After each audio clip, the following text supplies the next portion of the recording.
त्वयि सति परमात्मन् मादृशान् मुग्धान् कथमतनुवशत्वान् बुद्धकेशान् यजेऽहम्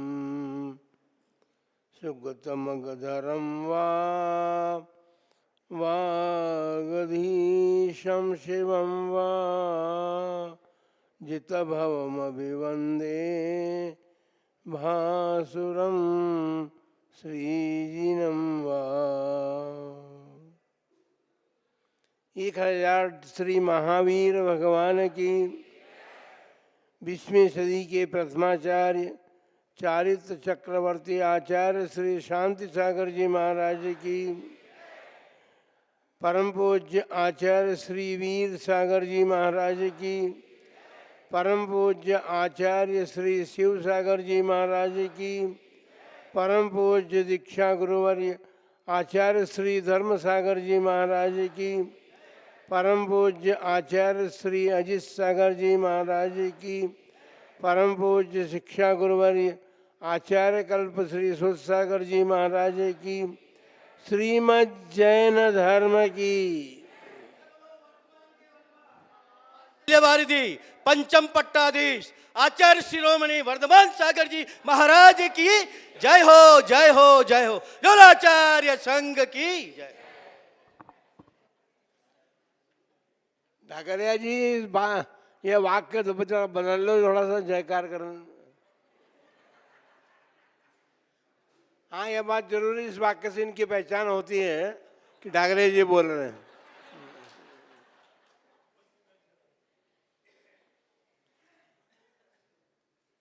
आज 16 कारण पर्व के अंतर्गत अभीक्ष्ण संवेग भावना का वर्णन चल रहा है, चलेगा। अभीक्ष्ण शब्द बड़ा महत्वपूर्ण है। अभीक्ष्ण शब्द का अर्थ होता निरंतर, निरंतर संवेग भावना को हम भाएं, बिना किसी व्यवधान के। यदि हम संवेग भावना का चिंतन करते हैं, भावना को भाते हैं, भाने का मतलब यही है कि हमका चिंतन करने की बात है। संवेग भावना कई अर्थों में आती है। संसार शरीर भोगों से वैराग्य को उत्पन्न करने वाली भी भावना है। और सबसे बड़ी बात तो यह है, जैसे अभी आप सुन चुके हैं, धर्म और धर्मात्माओं के प्रति उत्साह होना। क्योंकि संवेग का अर्थ केवल वैराग्य नहीं है, संवेग का अर्थ उत्साह भी है। धर्म के प्रति हमारे भीतर उत्साह हो और धर्मात्माओं के प्रति हमारे भीतर उत्साह हो, उसको संवेग भावना कहते हैं। बंधुओं, संसार के अतिरिक्त हमारे बीच में पंच परमेष्ठी भगवान है। केवल भावना ही नहीं भानी, भक्ति भी करनी है हमें। पंच परमेष्ठी भगवान जो हैं, तो उनकी भक्ति है, उनके प्रति हम भावना क्या करेंगे? उनके गुणों में अनुराग करना। पंच परमेष्ठी में जो गुण हैं, उन पंच परमेष्ठियों के गुणों में हमारा अनुराग होना भी संवेग भावना को बताता है। धर्म और धर्म के फल में अनुराग होना चाहिए। धर्म में यदि अनुराग होगा तो धर्म का फल भी हमें अनुरागी बनाएगा। फिर सबसे बड़ी बात यह है, धार्मिक जनों में भी हमारा अनुराग बना। इतना अर्थ है संवेग भावना का। पंच परमेष्ठी और धर्म का फल और धार्मिक जन, इनमें जो हमारा अनुराग होगा वह सम्यक भावना का विस्तार प्राप्त करेगा। बंधुओं, संसार जो है छोटा सा नहीं है। संसरण को संसार कहते हैं और संसरण का अर्थ होता है परिवर्तन। हम अनादिकाल से संसार परिभ्रमण कर रहे हैं और उसमें हम परिवर्तन भी कर रहे हैं। एक ही पर्याय हमें प्राप्त नहीं है, हम अनेक पर्यायों को हमने प्राप्त किया है और वो 5 प्रकार के संसार में हमने परिवर्तन किया है। वो 5 प्रकार का संसार जो है द्रव्य, क्षेत्र, काल, भव और भाव। इसमें सबसे बड़ा परिवर्तन तो भाव परिवर्तन है। यदि इसको हम ग्रंथों से पढ़ेंगे, उपदेश के लिए वो बात नहीं है, क्योंकि पंच परावर्तन तो बहुत लंबा विषय है।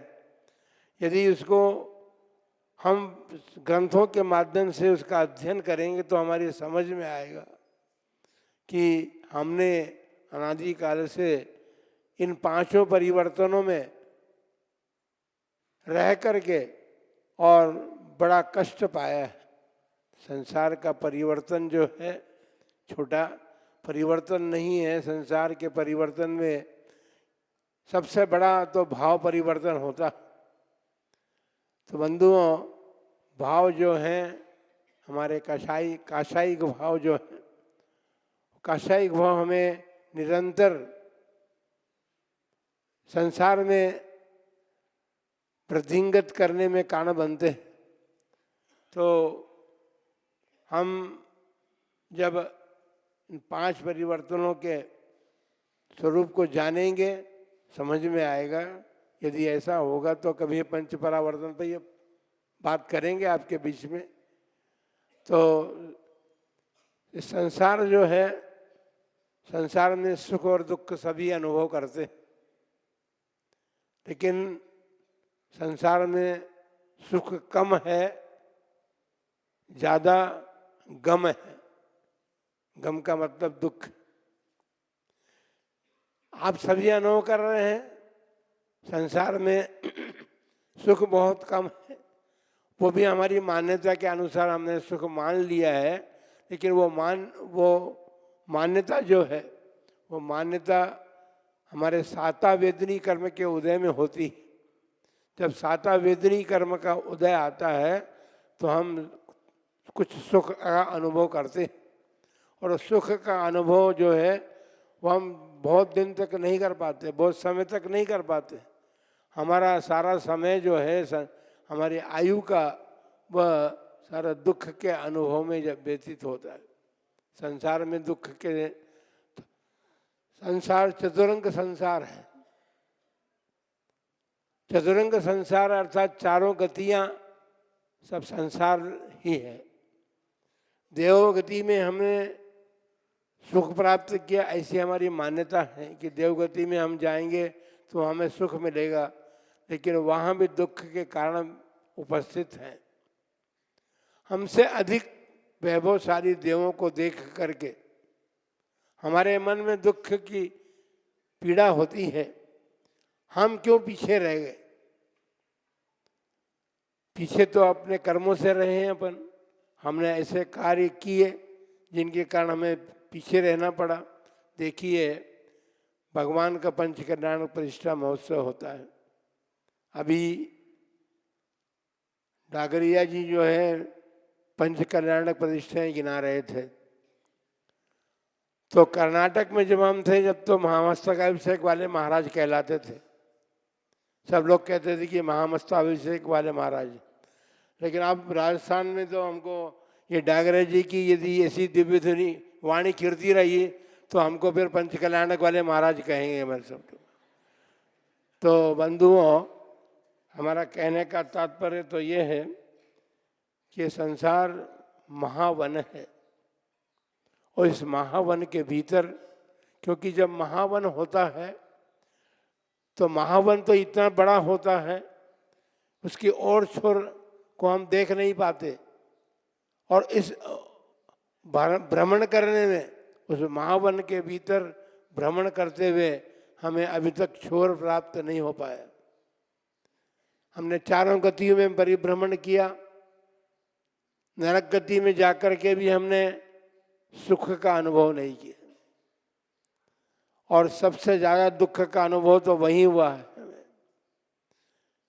अनेक प्रकार के दुख वहां पर हैं, भूख का, प्यास का और छेदन भेदन का इत्यादि दुख हमने प्राप्त किए हैं। छेडाला में या मैंने ग्रंथों में वहाँ के दुखों का वर्णन प्रतिपादित किया है।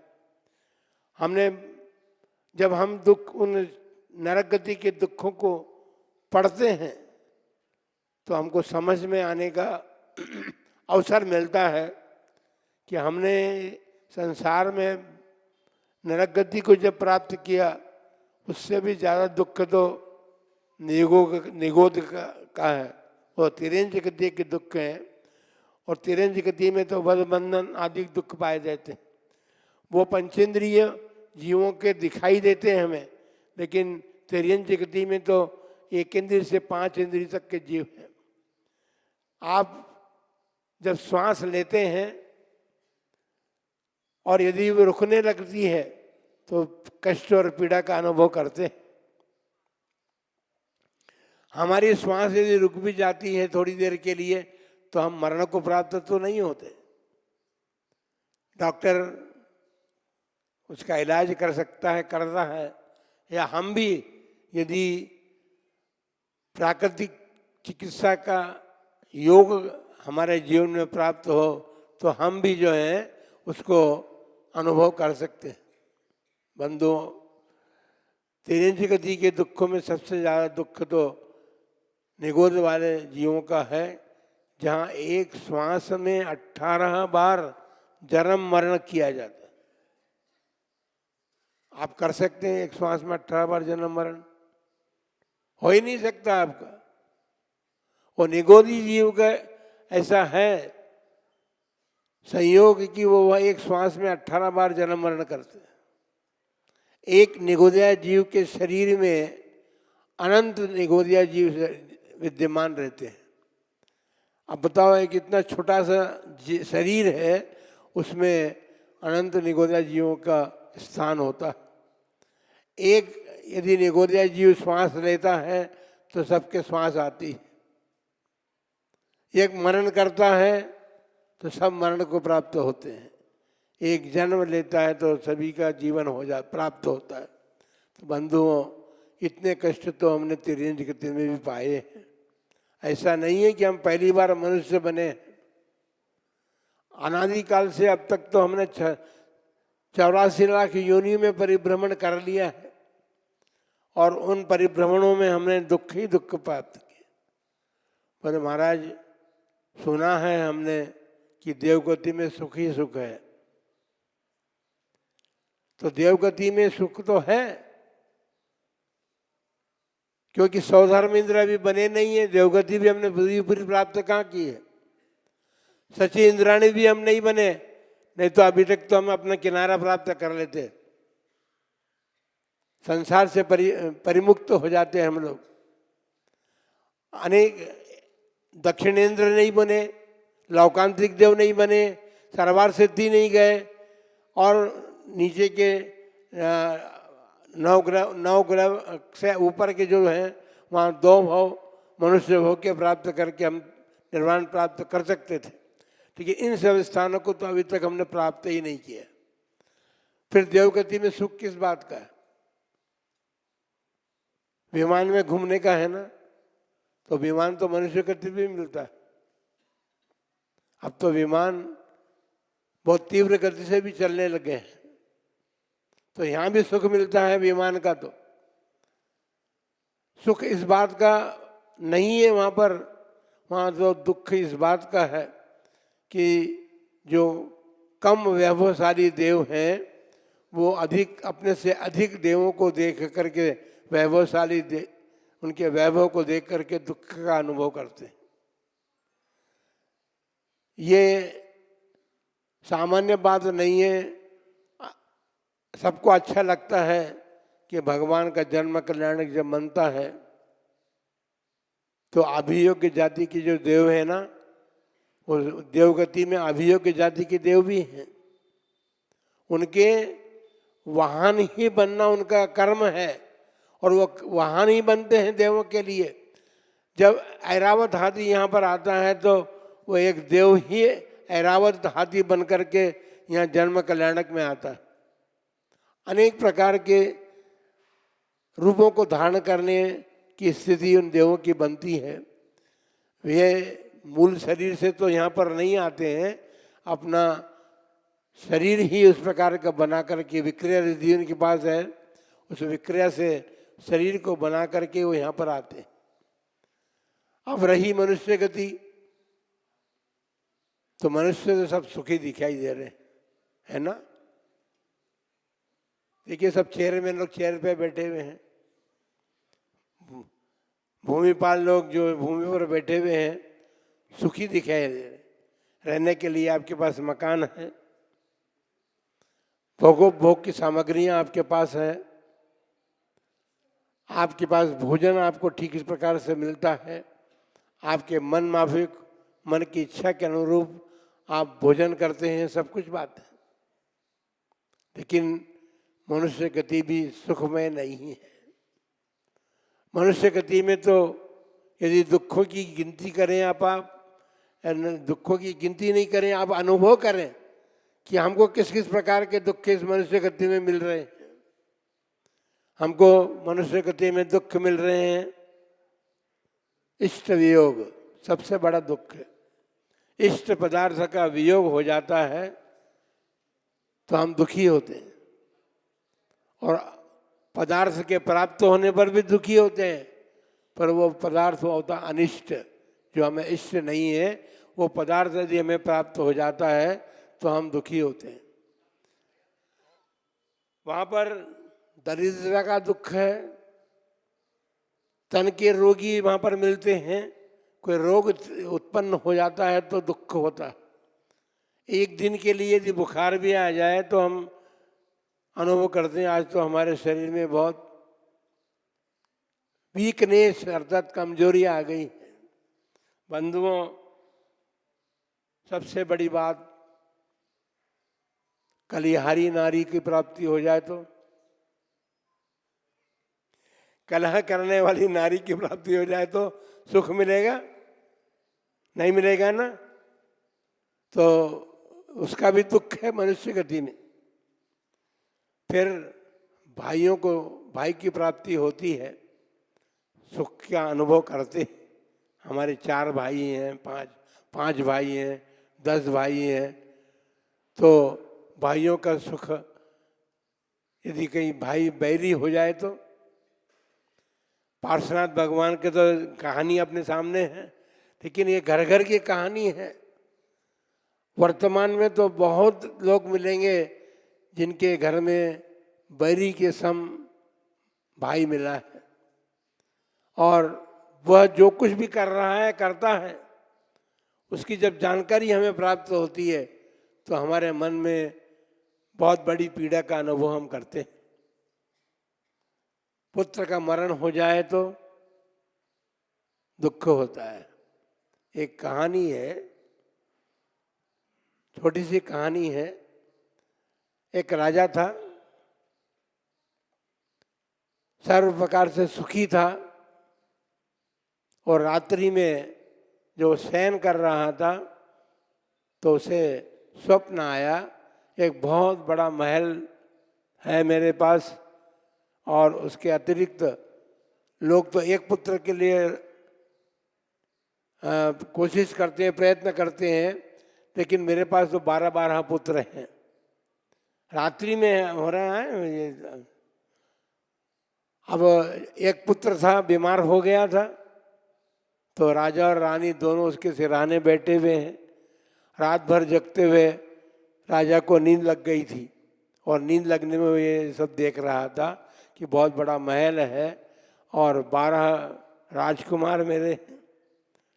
थोड़ी देर के बाद में आवाज़ होने लगी, माँ जो है रानी जो थी वो रोने लगी। उसके रोने की आवाज़ सुनकर राजा वहाँ पर पहुँचा कि भाई क्या बात है।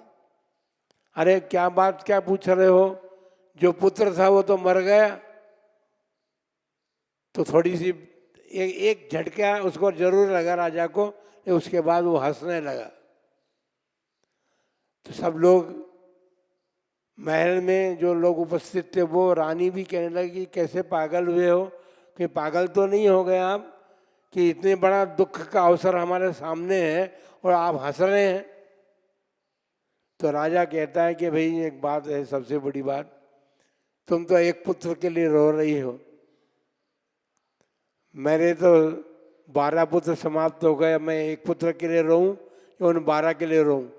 क्योंकि स्वप्न समाप्त हो गया।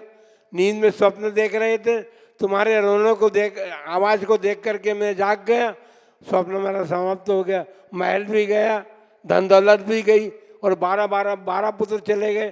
तो अब मैं किसके लिए, 12 के लिए रहूं या इसे एक के लिए रहूं? स्वप्न सभी देखते हैं, आप भी लोग भी देखते हैं। स्वप्न का मतलब नींद में ही स्वप्न नहीं देखते, जागृत अवस्था में भी आप स्वप्न देखते हैं और उन जागृत अवस्था में देखे गए स्वप्नों को आप पूर्ण करने के लिए प्रयत्न करते हैं, पुरुषार्थ करते हैं, लेकिन जब सफलता नहीं मिलती है तो दुख की प्राप्ति होती है। हमने ये कार्य सोचा था लेकिन इस कार्य की पूर्णता अभी तक नहीं हुई। तो बंधुओं, ये अनेक प्रकार के अभाव भी होते हैं हमारे जीवन, धन का अभाव है, शिक्षा का अभाव है, इत्यादि कारण हैं जिनके कारण मनुष्य गति में भी दुख ही दुख है। हमारी संतति यदि कुल परंपरा के अनुरूप कार्य नहीं करती है, धर्म की परंपरा के अनुरूप कार्य नहीं करती है, तो हमें पीड़ा होती है। तो इस प्रकार से अनेक प्रकार के दुख, ये तो आचार्य कल्पवृक्ष जी महाराज कहा करते थे, बेटा अपने लिए तो 22 परिसर ही बताए शास्त्रों में, लेकिन गृहस्थियों के 22,000 परिसर हैं। अब कितने प्रकार के कष्ट आपके जीवन में आते हैं, लेकिन कुछ ऐसी बातें भी हैं कि आपके जो मोह कर्म है उसके कारण आप समझौता कर लेते हैं बहुत सी बातों से, जो वैराग्य का कारण बन सकती है, आपको विरक्ति उत्पन्न कर सकती है, वो उसके साथ समझौता कर लेते हैं। होता है, गृहस्थी बहुत सी बातों का समझौता करते हैं, कब तक उनके उसमें उलझे रहेंगे, तो समझौता कर लेते हैं। इसलिए मनुष्य गति भी दुख में है। कहने का तात्पर्य ये हुआ कि ये चतुरंग संसार जो है वो दुखमय ही है। और आप ये ऐसा न समझे कि हम केवल उपदेश दे रहे हैं, हम भी आपके साथ शामिल हैं, हमने भी वो सब दुख भोगे हैं। आज हम सुख के मार्ग को प्राप्त करके गुरु कृपा से, गुरुओं की कृपा से सुख के मार्ग को प्राप्त करके आज थोड़ा बहुत सुख का अनुभव कर रहे हैं। लेकिन आप लोगों को देख करके हमसे लोगों ने प्रश्न किया कि महाराज इतनी छोटी उम्र में आपका वैराग्य कैसे हो गया? तो हमने ये कहा उनको कि भाई वैराग्य का कोई कारण नहीं था, संसार में तो दुख ही दुख है, लेकिन आप लोगों को देख करके हमें वैराग्य हो गया, क्योंकि हमने देखा कि संसार का प्राणी जो है वो तो सुख का और दुख का सभी प्रकार का अनुभव कर रहा है। और याद आ गई वो बात कि 22,000 प्रकार के दुख संसार श्रावकों के जीवन में होते हैं। तो वो पीड़ा आपकी है, उस पीड़ा के कारण संसार में ये होता है। आपको वैराग्य हो जाए तो बहुत अच्छी बात है, क्योंकि संसार तो दुखमय ही है, यहाँ सुख की कल्पना करना ही व्यर्थ है।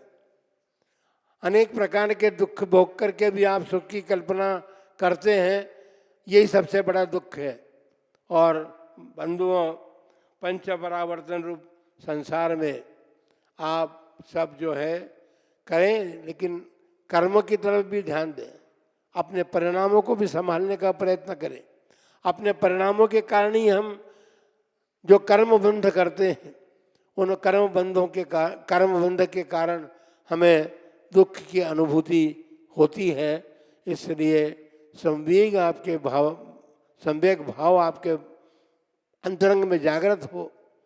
संवेग तभी जागृत हो सकता है कि जब हम संसार के दुखों का चिंतन करें। संसार के दुखों का चिंतन करेंगे तो हमें वैराग्य की उत्पत्ति होने की संभावना है। यदि चिंतन कुछ भी नहीं करें और हमारे मन में तो ये रहे, हम जो भी दुख आता है उस दुख के साथ समझौता करने के लिए तैयारी करते हैं। तो जब तैयारी हमारे दुख को सहन करने की है, सहन कीजिए, परिश्रमों को सहन कीजिए, दुखों को सहन कीजिए, पर महाराज बन करके, ये ध्यान रखना। आचार्य प्रवर चारी चक्रवर्ती शांतिचर महाराज का जीवन चरित्र पढ़ रहे थे, अभी चल रहा है संघ में। सवेरे प्रातःकाल एक उपन्यास उस पर बना है, तो उपन्यास का वाचन हो रहा है। भाई कोई ऐसा विषय तो उसमें नहीं है, लेकिन देखने में जब हमने आया कि देखो आचार्य महाराज के जीवन में संसार के दुखों से तो उन्होंने पार पा लिया। वैराग्य के भाव उनके भीतर, जन्मजात वैरागी थे वो, और जन्मजात वैराग्य के कारण उन्होंने संसार के या गृहस्थ संबंधी दुखों से तो उन्होंने छुट्टी पा ली।